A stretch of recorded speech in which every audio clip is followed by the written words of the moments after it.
In a cosmos that large, is there any prospect of humanity moving quickly enough so that we might reach the far-off regions of space? Will humans ever be able to plant a flag in the most remote quadrants of the cosmos? We are not going to accomplish interstellar flying in our lifetime. We may be as distant from reaching other stars as Leonardo da Vinci was from constructing an aircraft. He got the concept, but it took another 400 years before it started flying. Even yet, that hasn't prevented scientists from pondering the potential possibilities of interplanetary travel. One such possibility is a cosmic freak show, a much theorized portal through space called a wormhole. So wormhole is basically a thin tube of space that connects to very distant parts of space, so it's almost like a tunnel. It's a little part of space, you go in there and you pop out somewhere else in the universe on tunnel through space shortcut through the billions of light years, separating the farthest ends of the universe. It begs the question of how anything could bore a hole through space. The wormhole is basically like a tunnel through space itself that can connect one region to another region potentially very far away. So to illustrate that, we're taking space and imagining it as this two-dimensional sheet of paper, so we have a wormhole mouth that you can go in, and then the other end is a place you can go out. So you imagine a tunnel that goes into there and comes out of there, and you might say, well, it would take me longer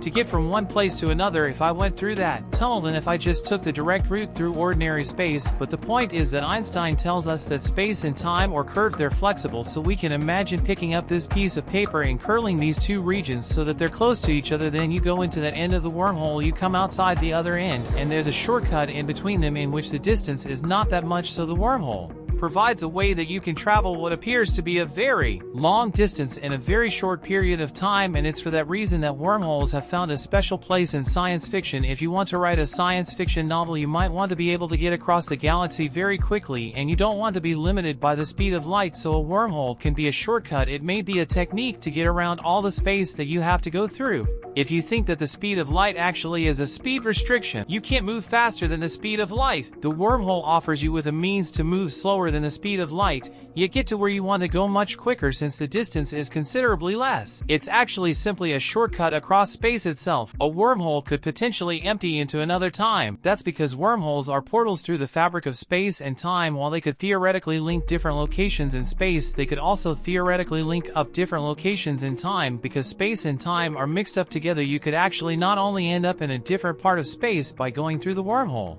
but you could also end up in the past. You could end up in a different part of time. You could go into your own past, then come visit yourself before you entered the beginning of the wormhole. So you could have a wormhole, it goes from your living room to your dining room. They might be 5 years apart, so you enter one this year, you come back 5 years ago, and if you take the paper with you, you've got some good chances of doing well in the stock exchange.